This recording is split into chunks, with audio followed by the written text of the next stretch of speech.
Hey guys, welcome back to the channel. Today on the channel, we're going to be talking about these Milwaukee Rover LED floodlights. And I'm going to tell you why this one right here is inherently flawed. So stay tuned.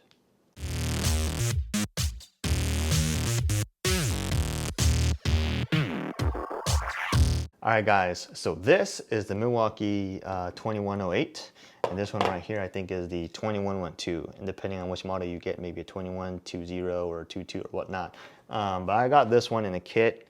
And we're gonna go over this a little bit, but 2112, that's all you gotta worry about for now. This is a 2108. This one I think I picked up. It was a relatively good deal. Use it a lot, almost every day, and did used to use it almost every day until I got another one. But this one has a big problem, and we're gonna talk about that in a little bit. But just quick specs. This is not gonna be a comprehensive overview or anything, but this one pretty much has 300 lumens on high and 100 lumens on low. This one has, looks like 5 LED diodes. Looks like it's IP54 rated. All the LED diodes on both of them are under lifetime warranty. It does have a magnet right here on the back, and it also has a magnet right here on the top. Okay, this one right here uses AA batteries, so that's good. These are commodity. You could find these things anywhere. So when you get it, it comes with 2 AA batteries, and they're in series, so it's like a 3-volt system. But anyways, the magnet on the back is pretty much useless. Just forget that it's even there. The magnet on the top is actually pretty good. See this? It's not gonna be going anywhere. All right. If you put it on the side of a car and drive with it, yes, it'll fall off. But anyways, let's go back to the batteries for a second. So I would not recommend using rechargeable batteries in this, and let me tell you why. So if you don't know this, these AA batteries are 1.5 volts. If you use rechargeable battery, most rechargeable batteries in the market are about 1.2 or 1.25 volts. So per battery that you have in series, you're going to be losing about 0.25 volts. So since you have 2 of these in series, you're going to be losing 0.5 volts. So 0.5 volts on a 3-volt power system is actually a lot. I don't know what percentage that is, but we'll eventually figure that out. But so unless you're just going through so many AA batteries all the time that you can only use rechargeables, I wouldn't use rechargeables on this one, and that's primarily the reason. The other reason is you're probably going to lose it or it's going to become useless. So let me tell you the problem with this. So the problem with this is that this belt clip is actually very good, so you're very inclined to put it on your belt. And then when you do put it on your belt and you're either walking upstairs or you're running around or you're carrying tools or reaching behind something or whatnot, and this eventually ends up twisting like this, right? Watch. It just falls off, okay? And depending on what situation you're in, you may or may not hear or notice that it falls off, and then you're gonna lose this piece. And without this piece, this thing is pretty much useless. This is not like some bolt or washer you can go pick up at Home Depot. I don't know if Milwaukee even sell this to you, but anyways, without this, you can't really use the slice, and now you have this brick, okay? Yes, there's probably something you could do, like shave off a little piece of the layer of the plastic so that this belt clip could spin freely, or cut it off, but I'm not gonna do that because if I ever need to warranty it, Milwaukee's probably gonna say, oh, you modified it or whatever, but, and it just won't look clean, so.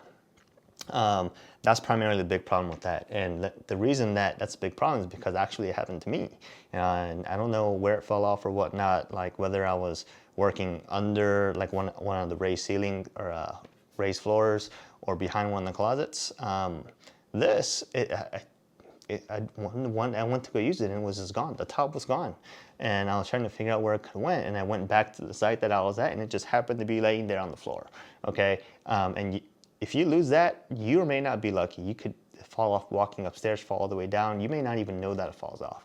It falls off, and if you're in a lot of places, you'll never find it. It could fall into a drain or anything. So because of that reason, this is it's a pretty big risk. And Milwaukee can easily fix this, I think, by redesigning this plastic piece on top, the lip, but power to them, whatever. Anyways.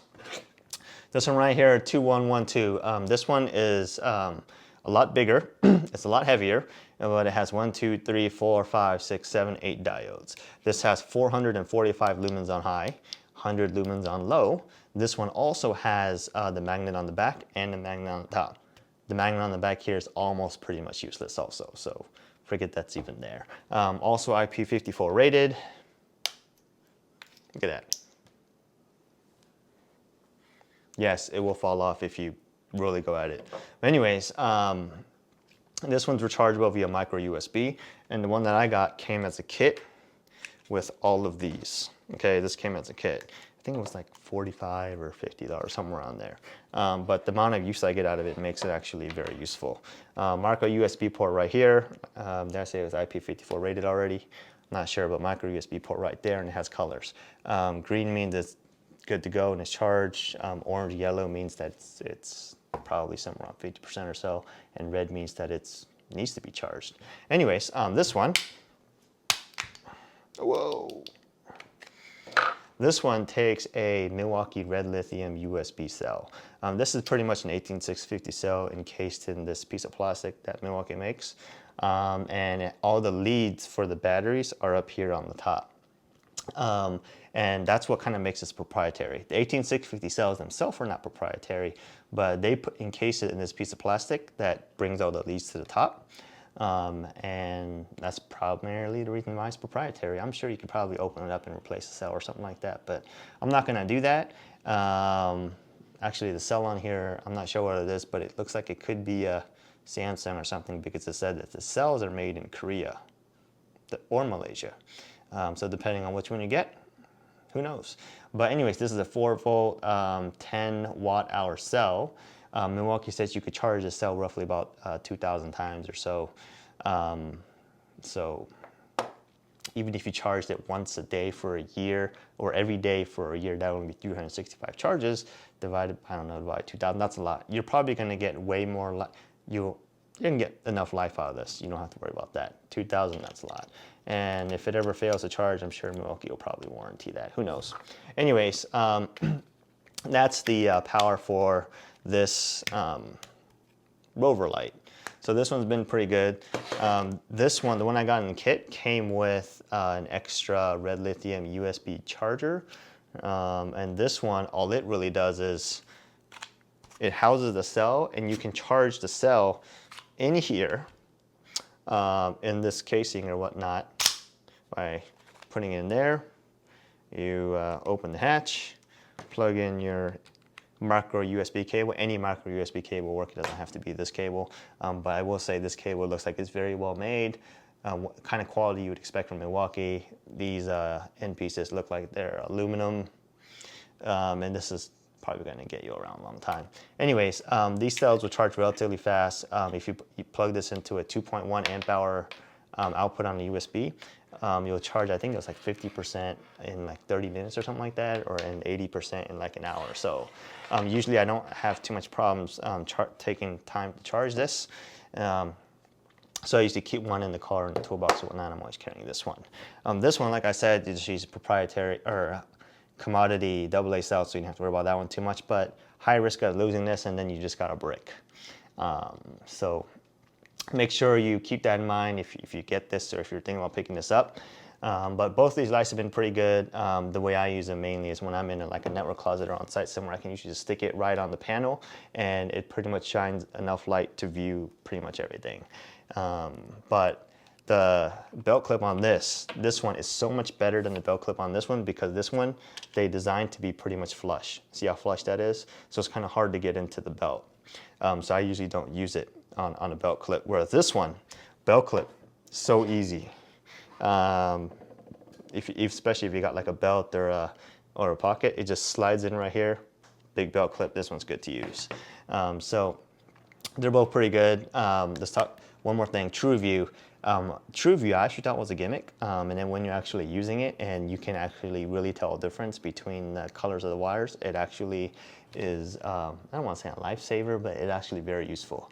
Like I said, I thought it was a gimmick, but I do a lot of wiring in tiny little spaces, and all the wires are either like orange, and they could be brown, and some of the wirings, and some of you guys know this, that are in a lot of wiring closets, are not very good quality wires. So orange and brown, even in great lighting, still look very similar, okay? But the TrueView thing really helps out. So if you only need it for floodlight or just area lighting or whatever, you probably don't need to worry about that one too much, but good lights. My biggest gripe, losing the cap and you have a brick. So hope this video's helped you guys out. If I was picking one and I'm a network engineer or I'm in wiring closets or electrician, like I said, I would definitely go with this one. I still carry this around a lot, but it's more of in a bag now instead of on like a clip. So make sure you keep that in mind. So like I said, hope this video has helped you guys out on trying to pick one of these. I'll go with this one, and then good luck working. Don't get hurt. Be safe, and we'll see you guys next time.